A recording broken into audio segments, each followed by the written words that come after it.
So, Marcus, can you please introduce yourself with a few informations about yourself? I was born in 1960, so at this stage I'm 48 years old.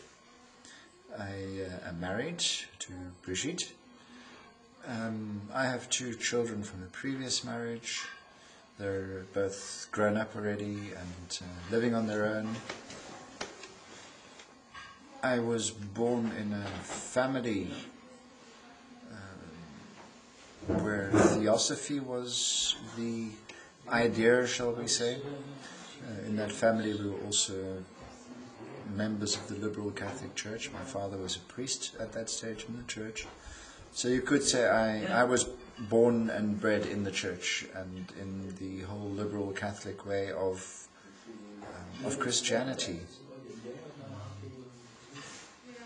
And, well, in my personal life, or in my, how should we say, in my more secular life, I studied originally to be an engineer. I worked as an electrical engineer for several years, and after that gradually went into the computer software, which didn't really suit me, and subsequently studied clinical psychology, and am now a psychologist doing therapy with clients. And as a clergy, when did your path begin? When does a path ever really begin, and where? I mean, in Liberal Catholic Church. I'd say that it began. In a way, it began when I was already a very small child. I have faint memories of the way. I suppose you could say I have faint memories of the atmosphere of what a liberal Catholic service was like. And it's not something that you can really say it is this or it is that. It was more just a general kind of an atmosphere, a feeling that you have after a Mass had been done. I can remember seeing, for example, beams of sunlight going through incense and things like that. And it's not only just the beam of light going through incense, but it's what you feel with that left an impression. And this atmosphere of your early childhood made quite an impact on your nowadays theology, your personal theology. To a certain degree, yes. It was, how shall you say, it gives a baseline. It gives a level from which you, or to which you can refer. It's a reference point. So by having a reference point, you know, okay, if we do a traditional liberal Catholic Mass, and it is done properly, and the people around there are all doing what they can, you have this sort of a baseline of experience, shall we say. And it's a known experience, it's comfortable, you know what you expect, you know how it feels. It's an ideal reference point for you to say, well, if I'm going to try anything else, if I'm going to do anything differently, what is the effect of the change? Because now you can compare that to what your original experience was. And not that the experience is exactly the same each time, don't get me wrong, the experience is always unique. But there is the kind of a similarity, a kind of a basic structure. This is not the right word, but I think you understand what I mean. A basic structure to that atmosphere, and you can use that as a reference point.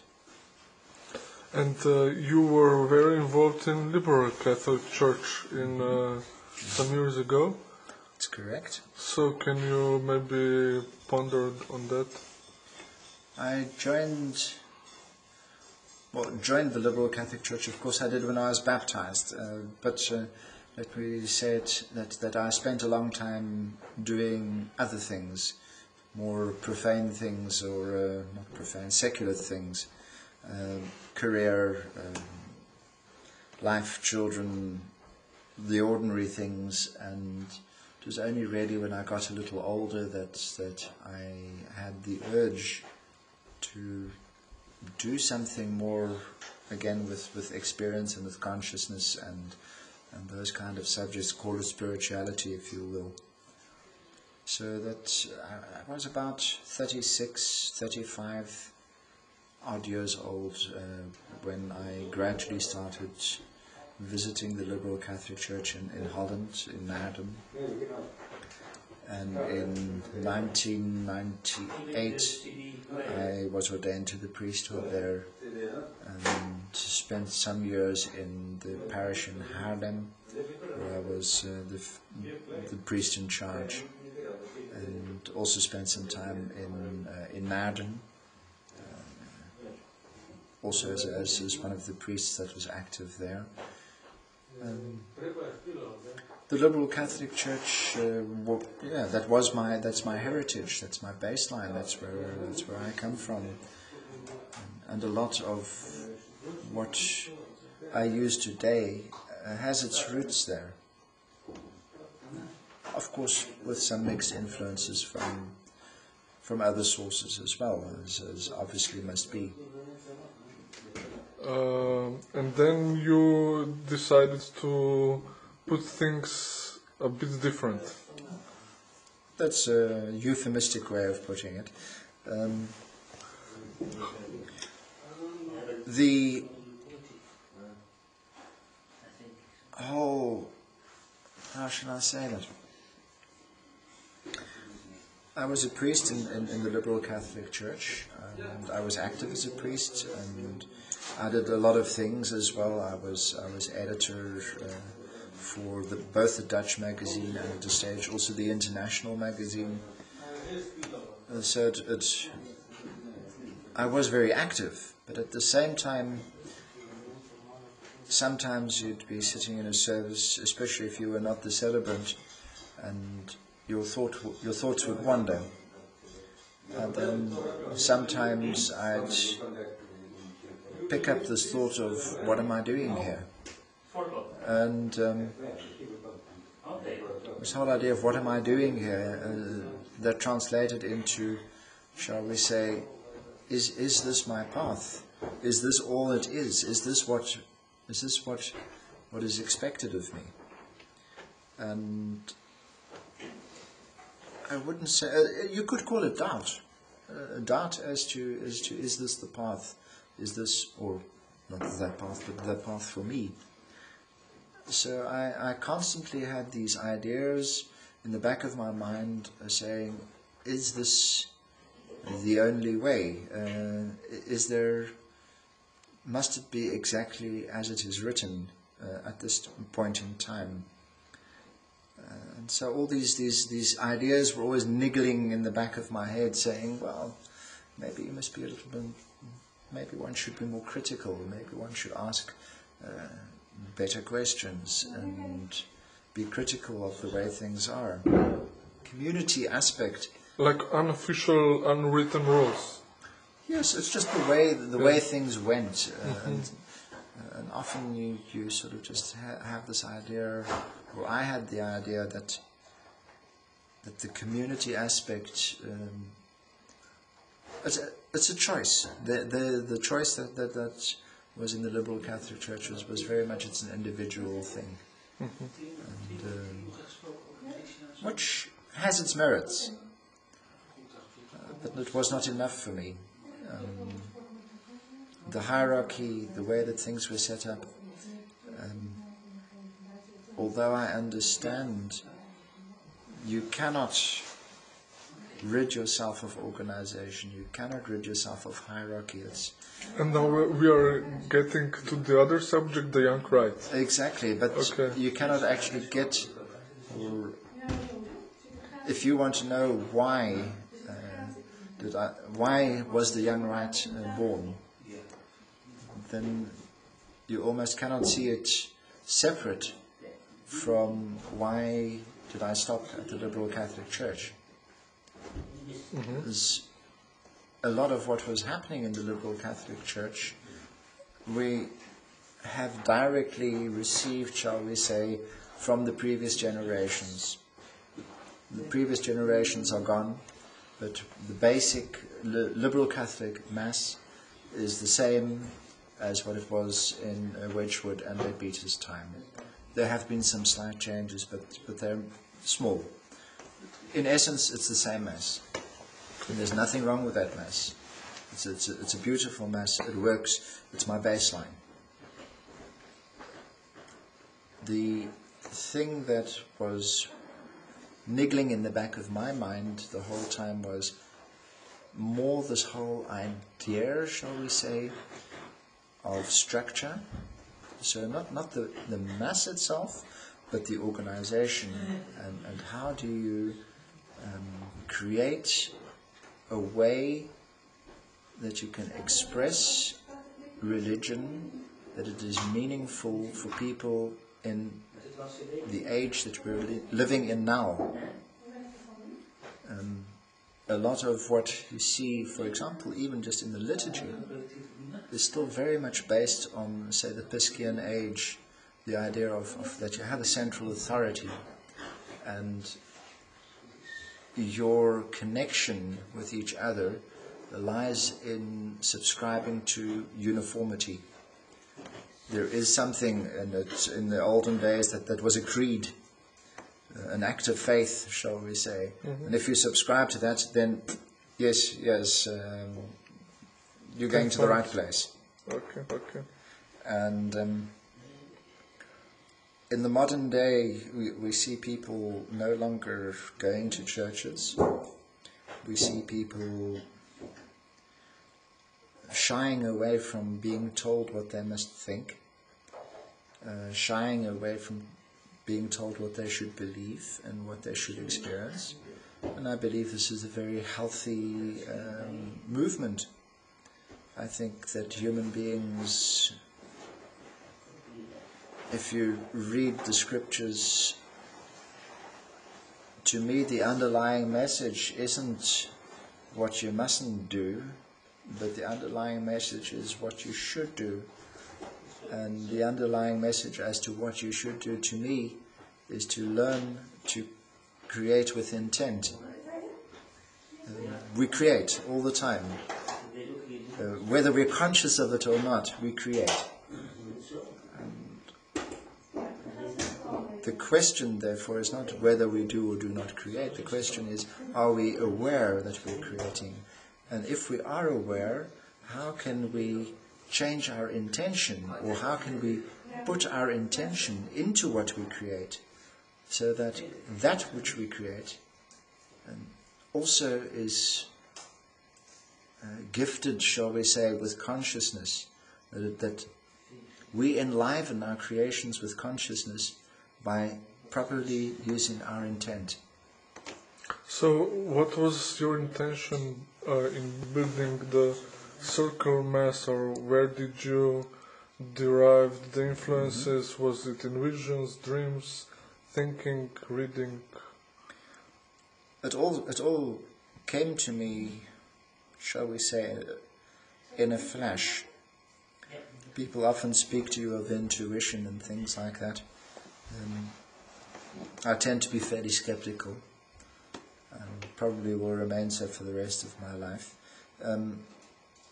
But that doesn't mean it doesn't exist. To me, it was more that I was sitting, in fact, with a Mass at which my father was celebrating in Holland, in Dutch. And sometime during the service, Brigitte and I were sitting there, and it was like just a flash that you just say, okay,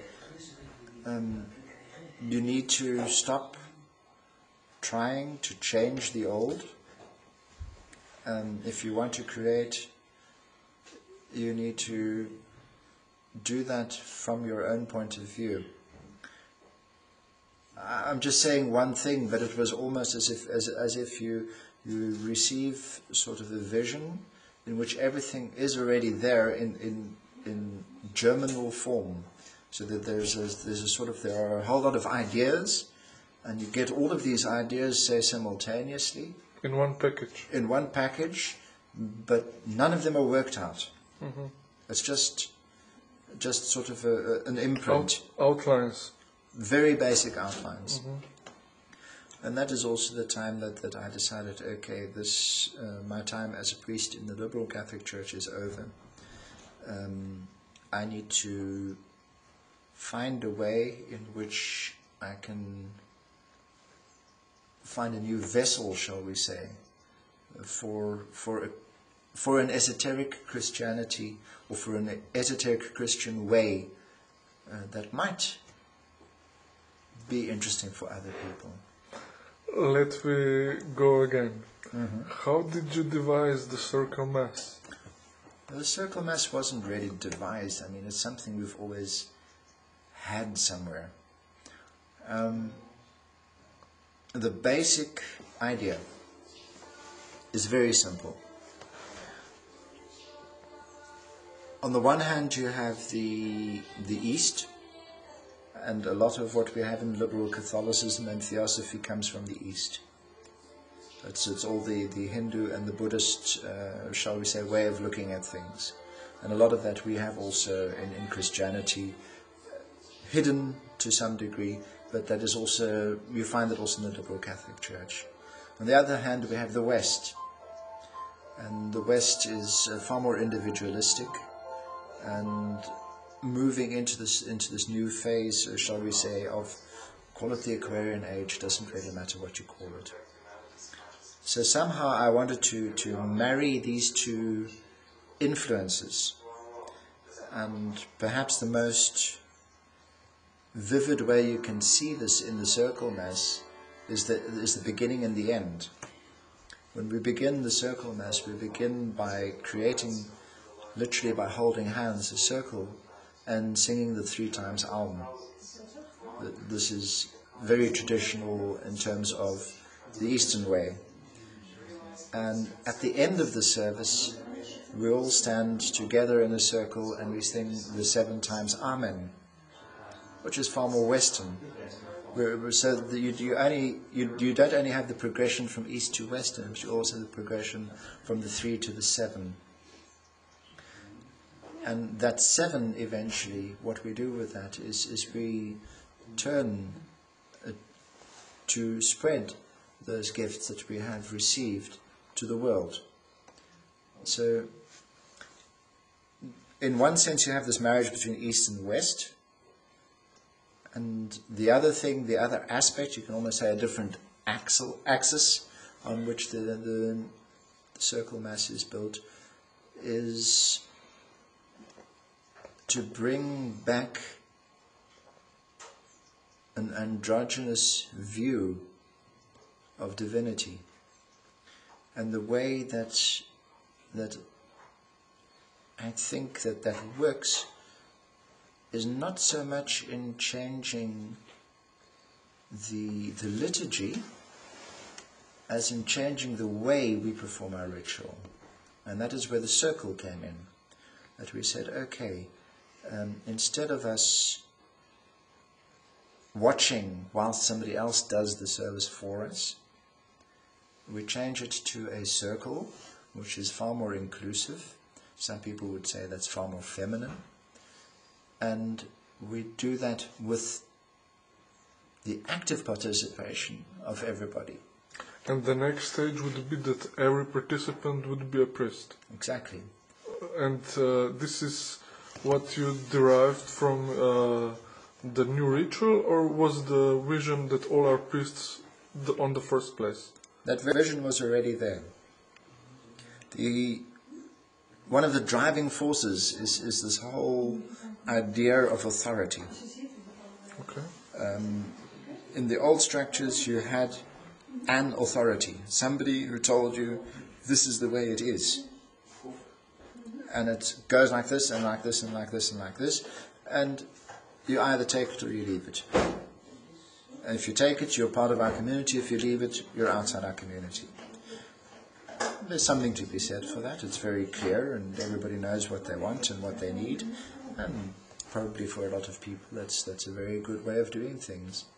But there are also people, and I like to think I'm one of them, who says, yes, but what about me? What about what I experience? What about what I think? Is that not important? Is that real? Does it have a place? So that was one of the other motivational things that somehow I wanted to be able to give or create a vessel in which individual experience is not only possible but is encouraged. That you say, listen, it's not about what I think. It's about what you experience in that ritual. That is the really important thing. So the symbolic reflection of this paradigm would be that Young Rite priests and bishops all have different crosses. You could say that. It is obvious. Well, I mean, everybody's, whether it's liberal Catholic or whether it's Young Rite. Yes, okay. I have a very different cross to many, but this paradigm reflects in people, right? I mean, that was my point.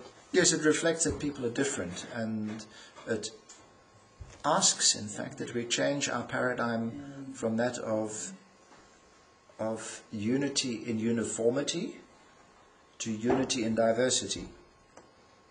That is the major paradigm shift. Mm-hmm. To come back to the priests, to the idea of the circle of priests, because that was the next change really in you could say also in attitude, is instead of saying that there is one priest who celebrates the Mass, you could also say the priestly function is something that is in everybody, and it's developed in everybody to different degrees. So what we ask is that when we do the Mass, everybody puts in their priestly channel in as much as it is present, which changes our view on clergy and congregation. We don't have clergy and congregation anymore. But Young Rite has the freedom that everybody can become priests. Exactly. Out of cost, out of any assignment that I will obey this and this and this. Exactly. We say, and this is, it was actually already there in the liberal Catholic liturgy, right at the end of the priest's ordination, and we have taken that line over literally, freely have you received, give freely. To us, that is the epitome of priesthood. That priesthood is a gift, and that gift is not meant for the service on Sunday. Yes, you use it in the service on Sunday, but that's not its first and primary purpose. The first and primary purpose is that you are a priest in your daily life. That the way you deal with other people, which you don't do in an abstract sense, which you do very literally in where you work, in who you contact, in who you have conversations with, that is the first and foremost place where you exercise your priestly function. And opening that channel with the divine, which is what the priest's ordination is all about. The more you can open it, the better you can say flow, the better you are able to interact with your fellow human being and help. But for a viewer which is not Christian, yes, can we say that in comparison to more modern ways, it could be said that in a way priesthood ordination is similar to some sort of other initiations in other systems in the way that it opens some channels. Okay. And now that obviously the Young Rite is quite growing in Netherlands, for example, what is the vision, for example, for Netherlands for the next stage? The whole vision behind the Young Rite is not to create a large organization. Our vision is diversity, which means that we prefer to have small circles, 20 to 30 people at the maximum, and rather have many of these circles that can operate independently, that different lines of investigation will be followed in different circles. We have examples of that already.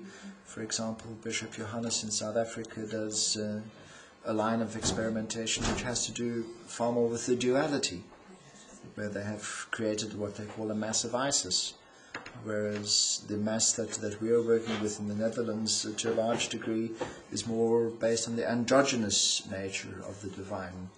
We try not to split the divine into a masculine and a feminine side. It's a choice, and neither one is right or wrong. They're just different ways of coming to, say, the same archetype, or to even varying archetypes. Doesn't matter. So this is the diversity you were talking about. Diversity. And but the same goes then for as to my vision. My vision is that in the long run we will have many circles all over the world, perhaps, I don't know. I have no pretensions. To me, this has always been what I've called a divine experiment. If this has any function, if this is beneficent, or if this is functional, it will survive by itself, and it won't need me. So all I do is I put an idea out in the world, I try and give it some impetus and some form, and history will tell us in 100 years' time whether it was worthwhile or not. I think it's worthwhile, but I'm entitled to my own point of view. Okay. Would you say that person can also experience Christ outside of the ritual? Oh, of course. I hope that people experience Christ without, or outside of the ritual or all the time, yeah. or God, or whatever you want to, or Krishna. It doesn't really matter what you want to call it. And I sincerely believe this is but one of the million ways to reach, or to connect with that consciousness, shall we say? And any way that you connect with that consciousness is to me is a good thing. It helps you develop better relationships and a better society. I firmly believe, and that's also part of my work, my secular work, is looking at how do we change the way that we deal with one another in order to make the best possible for people. Eventually it's up to that person, him or herself, what they do with it. But in a way that's also what my vision is for the Young Rite, is that we offer an apostolic priesthood to people as a gift, and that they utilize that gift in a way that fits with them. And according to some authors, there might be a development that Christianity is one of the contexts, that spiritual initiations somewhere in the future will be given. What would be your point on that? Do you think it is possible? I think your question is more, what is the future of Christianity? Yes, let us say in not next year. No, of course. In 100 years. Or 1,000. I think I could summarize that fairly succinctly. At the beginning of the Sophia Circle camp, after we had placed the jewels in our temple, I had this idea that I should say the following words, and they went something like this: just as today is full moon, and the full moon will make way for the new moon, so the old makes way for the new, and the new becomes the old. I believe firmly that is the path of all religion, of all spirituality, that we will find new forms for spirituality, and those new forms will become the old forms, and we'll have to make way for yet again new forms. It's the cycle that we see every 28 days in our lunar cycle, but it is the cycle of everything in different periodicities. But, if you would have to define Young Rite with similarities or neighboring the other groups, would you say that Young Rite is closer to, let us say,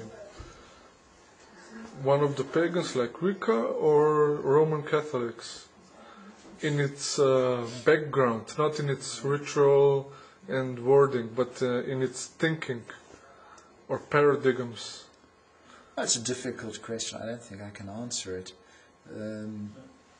Look, of course, we carry tradition with us. If you look at the Roman Catholic tradition, to be quite honest, there is a hell of a lot of that has just been borrowed, shall we say, euphemistically, from the pagan traditions. So in a way, even the Roman tradition is very pagan. Can you enlarge on that? Oh yes, but I don't know how much time you have on your video. We can take something very simple. The whole choice, for example, of Christmas Day of the 25th of December. It just happens that is also 3 days after the winter equinox in the northern hemisphere, which just happens to be a fairly important, shall we say, moment for all religions that have some connection with nature or with the cycles of our earth. I don't think I need to name all the examples of all the various religions that put special importance to the rebirth of light, which is apparent in our nature at that time. So the choice of the 25th of December for Christmas, I don't believe it to be coincidental. And whether it's historically correct or not is practically irrelevant. So would you like to add? So would you like to add something, or to say something that I didn't ask because I didn't? Or your message or wishes for the for future 3 years of Young Rite? I think my message is more one of believing, and not believing in something that somebody has told you to believe, but believing in what's real, and what's real is what you as a person experience. My message would be, become a better observer. Look. Close your mouth. Stop thinking how to react. And that could be even in normal everyday situations, but in everything is just look. Just look and see what happens and see what things do with you. If it's a ritual in a circle, it does something with you. Just try and connect to that.